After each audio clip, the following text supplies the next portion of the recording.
Do-do-do, do-do-do-do. You know what this place needs? A jukebox. It doesn't really fit in with the over-engineered aesthetic of our base. And unfortunately for us, Java jukeboxes don't work anything like they do in Bedrock.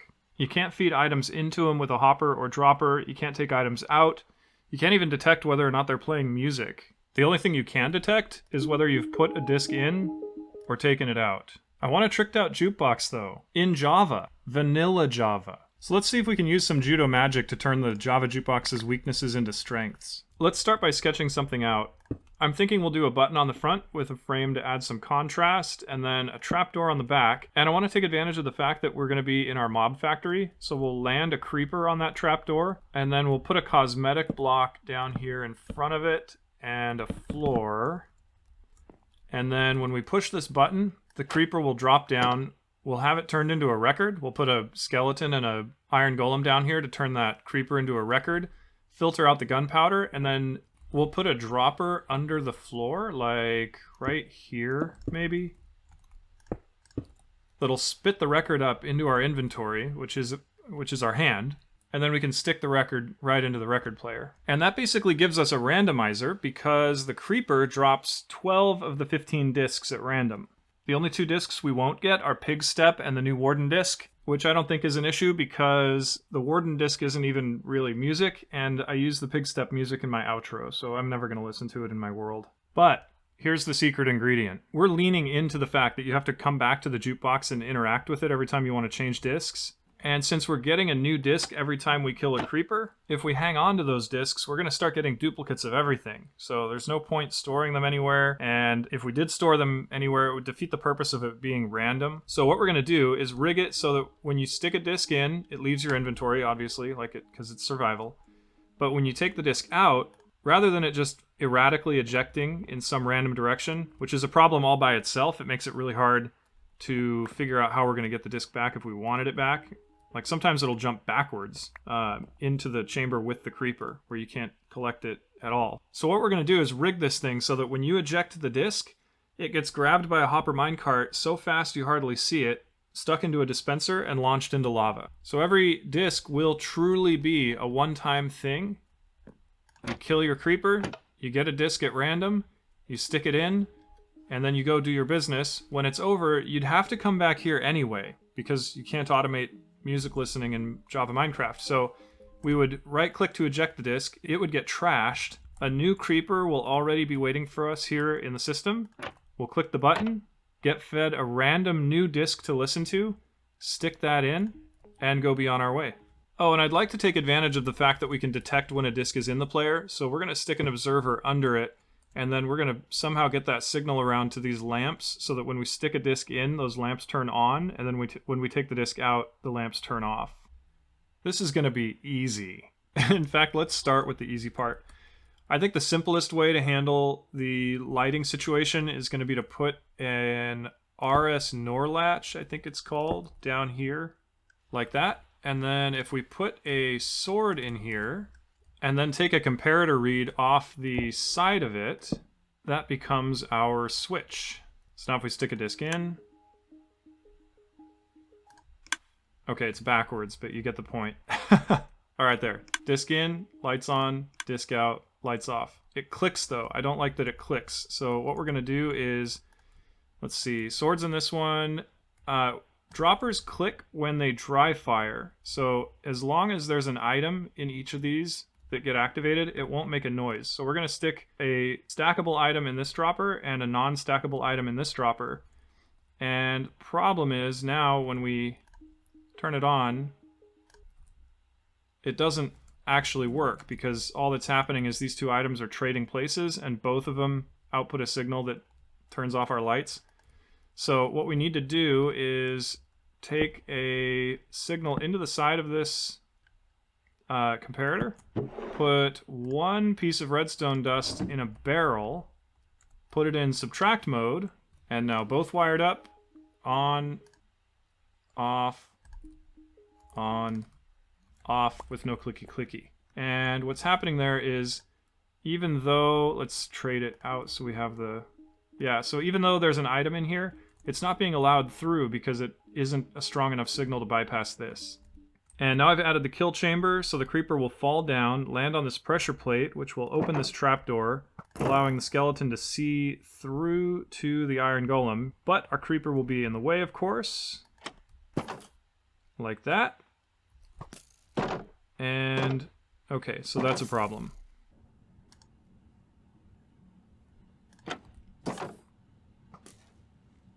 Okay, that's better. Moving on, now we've got an item elevator, so when the disc falls in, it'll go over an item filter that will fit easily right here. That'll filter out the gunpowder, and then the disc itself will go into this dropper line and shoot straight up through the floor. I've got the floor removed right now for testing, but let's throw a disc in. There we go. I've got the item filter wired in now, so let's give it a test.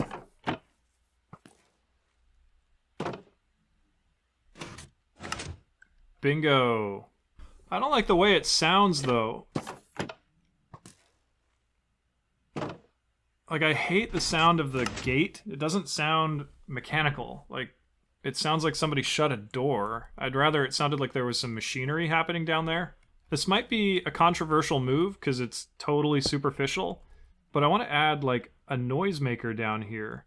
So I'm going to pull a signal out of this. Let's test this real quick to make sure. Yeah, good. Okay. So we get a signal every time an arrow goes through, and there's only going to be one arrow when it's true, you know, when it's actually functioning. So that'll give us something to listen to that makes it sound like it's working, or at least sound more mechanical.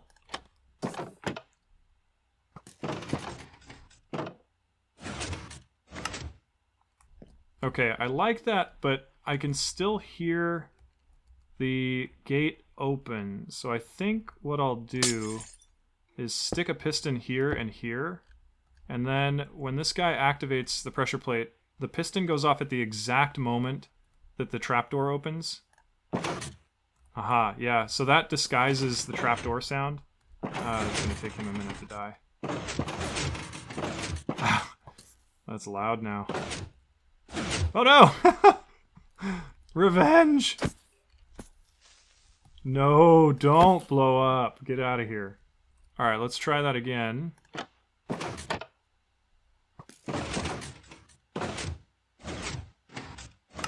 Excellent. I didn't hear the gate at all. Now we just need to make a disappearing disc.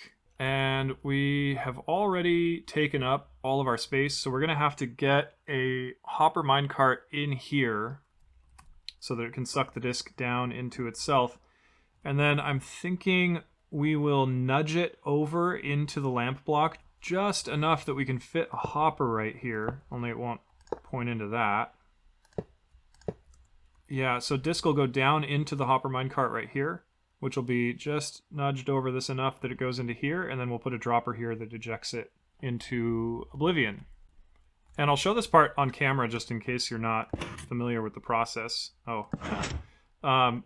All we're doing here is putting a trapdoor on a piston, and then we'll get rid of that guy, and then activate the piston, and that nudges the minecart over just a tiny bit. So now the minecart mostly takes up this block, but it's just enough over that hopper that its contents will go into that hopper. And then we need to get our observer back on here, so what we're going to do is put it above it, and then we're going to just do that exact same thing. We'll stick a piston and trapdoor above it. Oh, we don't need the trapdoor. What am I thinking? Just a piston, and then activate it. And bam, we've got our observer back there, and we can put our jukebox back on top. And let's test this to make sure it works as I'm hoping.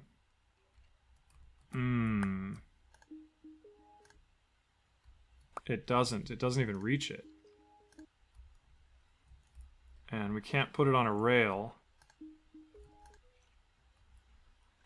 I was afraid of that. What we're going to have to do is put a hopper minecart inside the jukebox as well. And that, I'm confident will suck the disc up, and then that disc will get sucked down into here and then down into here. Problem is you can't piston push a jukebox, so we're going to have to use the same trick we use when putting a hopper minecart inside of a dropper. which you've probably seen in my other videos. So what we'll do is stick a cart there, and bam, he's in there. And I've already tested this.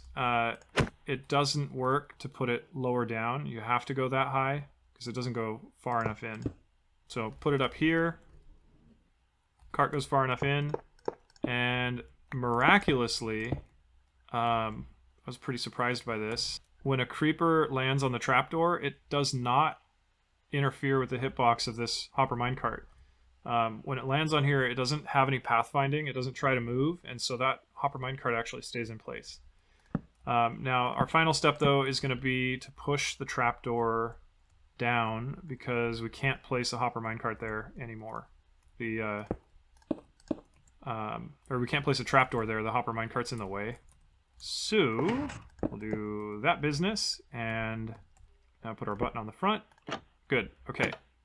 And the cart is a little bit visible on one of the sides. That's annoying. I'm going to have to put a cosmetic block there. I think I probably would have wound up doing that anyway, so it shouldn't be a problem. But let's give this thing a try now. We've got the Creeper Death, the disc. Gets given to us. We put it in the jukebox. The lights turn on. The music plays. Then when we're done, please work, please work. Aha! Look at that. Let's try it a couple times, though. Gone. Gone. Gone.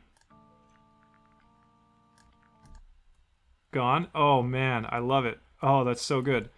And just to make sure, our creeper's pathfinding gets disabled. So he doesn't mess with that and doesn't interfere with any of this.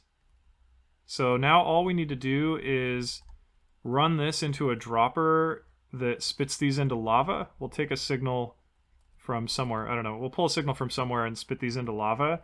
And then what we're going to need to do is hook this signal that comes out of the string here, this observer, up to a creeper farm. We're going to do a creeper-only farm up here, I think. I'm pretty sure. We have a giant mob farm in our creeper factory that kicks out everything and then sorts them up.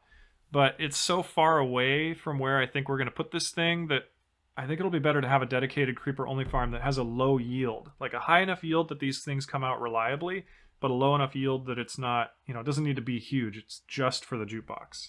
In fact, let's take a break and figure out where we're going to put this thing, because we don't really have a lot of available wall space. Can't put it anywhere in here. It's obviously not going in there. That wall's taken, that wall's taken. All of that is taken. That's all taken, taken. Like, I don't even know where we're going to put it. Can't do it there, can't do it there. No, we're going to need like a little bit of wall space. Nowhere in here. Maybe. Except it's an odd number wide. And that's an even number wide, so no. There's no way it'll fit there. Like redstone behind it won't fit. There's nowhere down in the wool farm. Yeah, we've made it's like it's a double-edged sword. We've made such efficient use of all the wall space in our base that there's nowhere to put something like that. So what I'm thinking is we've got this hallway down to our furnace here, right? And the furnace is one of the biggest reasons we would need to kill time in our base to let stuff smelt. So the furnace is over here. Go through that way there. And we've still got this here. There's nothing there at the moment. So we could duplicate this, mirror this rather. It'll add some nice symmetry to our base. So we'll knock this out. And then we'll go down that exact same flight of stairs. We'll just duplicate it over here. Into a room that looks very similar to that. I think I'll even try to do like the windows with white concrete backdrop to brighten it up. But we'll knock out this part and put the creeper thing right here. Now, making sure it fits outside might be the harder part. because we're pretty much covered on every wall, roof, and floor all the way around. But right here is that wall we just knocked out, and it happens to be one of the only mostly empty spaces we have left in this whole mess of redstone. So I think we're just going to have to move these 2 transmission lines here, and then the staircase will go down. Our room will be right here, and then up here somewhere is where we'll put the creeper-only farm. And I'll show you why we're going to do a dedicated creeper-only farm, so that it'll be right here, right in this little spot. The actual mob farm for our mob factory is clear over here and all the way up here. So here's the mob farm. There is the sorter that sorts out all of our different mob types. We would need to get creepers all the way over here. That's a long way. I think we'd be waiting too long. I want this thing to be a little bit more responsive than that. So a dedicated creeper farm, I think, is the way to go. We'll only have it on when the jukebox is on, and then when it's turned off, we'll kill all the creepers so they don't take up our mob cap, and the actual mob factory can run efficiently. Speaking of, I 1-2 skip a few 99-100'd this thing. I decided not to show all these different intermediate steps on camera because A, it's a bit dry, and B, I think this episode's going to be too long anyway. So what I'm going to do is just explain what I've got here, and then we'll move it into our main world. For our mob farm, I went with an Ilmango design. It's a creeper-only farm that kicks the creepers off their platform right when they spawn. So they spawn, they fall, they land in the water, they get pushed down. There's one little point here where one can get stuck, but as soon as another one lands there, it pushes them out of the way. And then they file in right here. They don't die on that magma cube because that magma cube falls down when it's on. You can see it's off right now. Off meaning all these lights are on, preventing spawns. If I turn on my mod here, we're in 1.17, but when we upgrade to 1.19, 7 will not be a valid spawning point. So this entire thing will be effectively off as far as spawning, so it doesn't take up our mob cap when we're not using the jukebox. But when it's on, all those lights turn off, it becomes valid spawning points, and that magma cube retracts so that our creepers can spawn, or so that our creepers can sit here safely. We'll stick a couple there to show that. And then when we turn it off, when we're done using the jukebox, that magma cube comes back up and it'll slowly kill all the creepers that are in there. And then right here, we have an RS NOR latch, basically a memory unit. And what's going on there is when we turn this thing on, a single signal will be sent up that activates this memory latch. And this cart will zigzag back and forth forever until it picks up a creeper, drops it off, and then when that creeper hits that string, it deactivates the circuit. So let's show that here. Creeper goes down, circuit gets turned off, we don't need the cart anymore.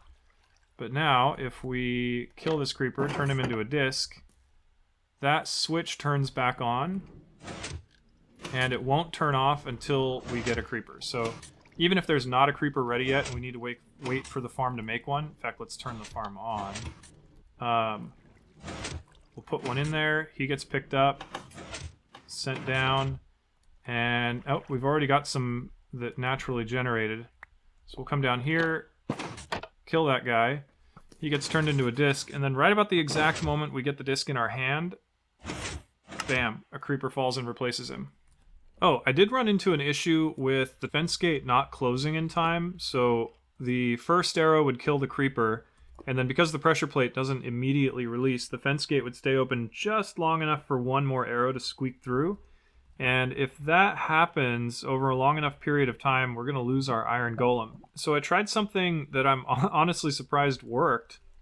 I stuck water in the chamber with the skeleton, and the water flowing down has just enough of an impact on the trajectory of the arrow that he misses every shot. I don't know if you can see that. There we go. He undershoots every shot, so even if one just ever so slightly squeaks through, it's not going to make a difference. He'll never hit the golem. So, that's good. And with that, it's time to build this thing in survival.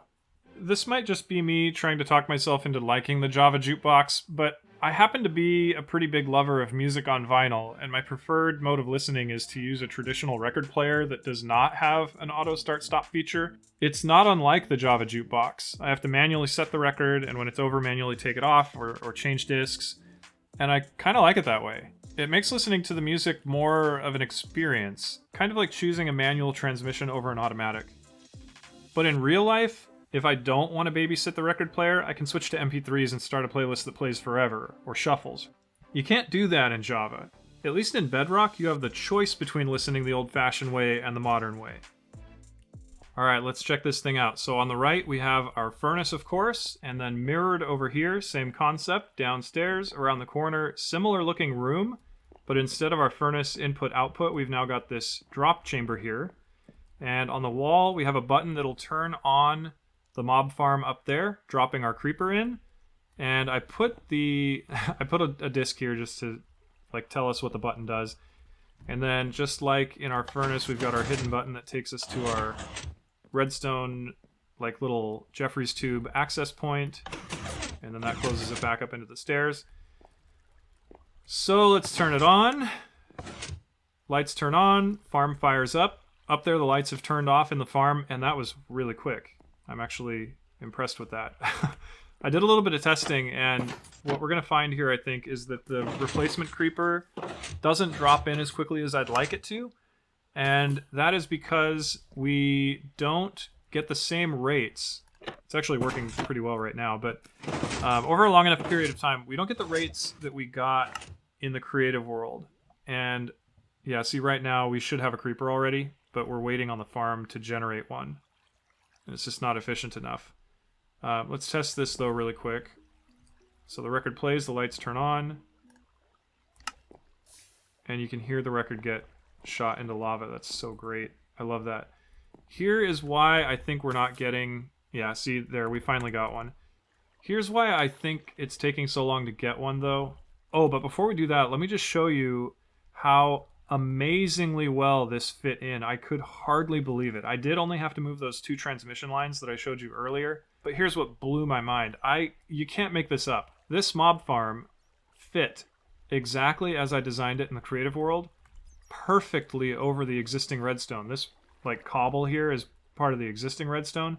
It fit perfectly. Not only did it fit perfectly, I built these dimensions exactly as they are in the smelter, which means the only place the creeper can fall to is right here. This is the only place it works. That happens to be the only straight shot up through this tangle of redstone. All of this is the existing redstone for our skeleton minigame. The only direct shot down through all that is exactly where we needed it to be. That is an absurd coincidence. And for all of this to fit too without having to move anything, crazy. But anyway, here's why I think we're not getting good rates. I have the mob factory off so that it's not taking up mob cap, but when it's off, I'm using a Mumbo Jumbo design. I think this is his design. I hope I'm crediting the right person. When this thing's off, all off really means is it stops cycling water.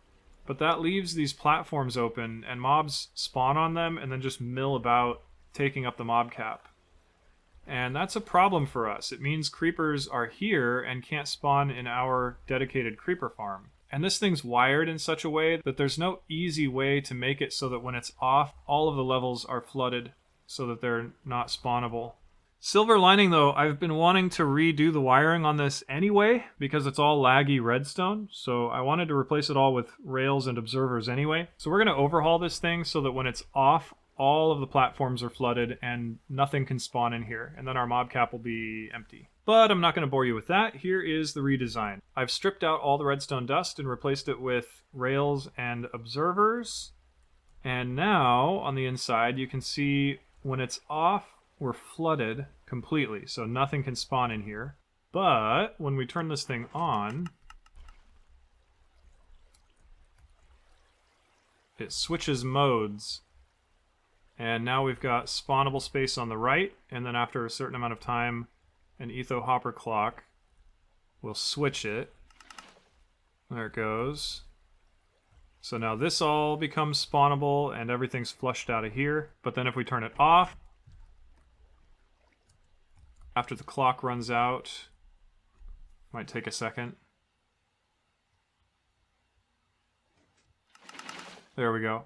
Everything flushes out, and when it's off, nothing is spawnable. Now, when we turn this thing on, it'll get better rates. Well, first off, the first creeper will come in more quickly because everything spawns. Yeah, see, we got him almost immediately. That was great. And then if we use him, we get a disc. Good. Okay. Lights turn on when we play it. We're not getting... well, didn't have to wait too terribly long. And, you know, really, I'm over-engineering this to want the creepers to fall in immediately. Really, you would leave right now, right? Like, you've got the music, so you would leave. But I want the creepers to show up right away. So, we'll try that again. Get our disc.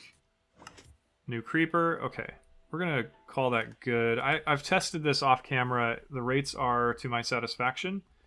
So now, final thing is let's test. Let's actually turn our music back up. And let's make sure, let's get a louder disc.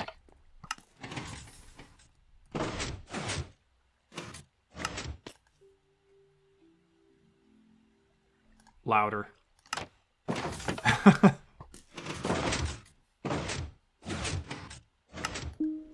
Aha, that's a good one. Okay, ooh, that guy came quick.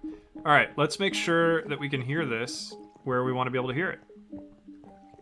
So we're gonna come all the way over to our furnace. Good, okay, I can hear it perfectly over here. Let's see if we can hear it in the sheep farm. Yeah, so far so good. Good, good, I like that. Let's head upstairs to the minigame. Good. We can have a soundtrack to the minigame now. And it starts to die out over here, I'm thinking. Yeah, I can barely hear it now. Okay. So no music while we're working this thing over here, but we've got it pretty much everywhere else. Good, okay. That's exactly what we want. So now I'll eject that, and then when we turn this off, those lights turn off, and then the mob farm turns off up there, so it's not tying up our mob cap. Alright guys, I think this is as good a place as any to call it an episode, but before we go, I have to give you a reason to subscribe, right? So I'm going to give you a peek at something that will be in an upcoming video. It's a little bit related to what we just designed together, but this time, instead of one creeper, I've got 20 creepers in here, and when I click this button, listen, just listen. And then if we look around to the other side... Oh, it's so crazy. But here's the even crazier part. We'll load this thing back up again. This time we'll just do like a couple creepers. Now if we do that again... we get another one. And if we wanted to load another batch... oops. If we wanted to load another batch in there, we'll just do 3 this time. Click it again. It's continuous. We can do this 15 times in a row, and you might have noticed that sand pillar back there. That sand pillar is kind of like indicating to us how much more we have left. So if I kind of peek around the corner here, I don't want to give too much away, but yeah, so you can see there's a bunch of TNT lined up, and we'll throw a couple more in. Ugh, dang it. Get in there. Yeah, whatever. Sand pillar goes down.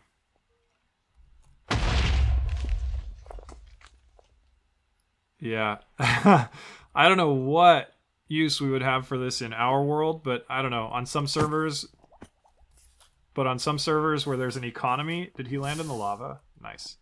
On servers where there's an economy and you want to make a really efficient record farm, I think this would be a pretty cool design. But I will show this in another video, so stay tuned. Click the subscribe button, like it if you liked it, and I'll see you in the next one.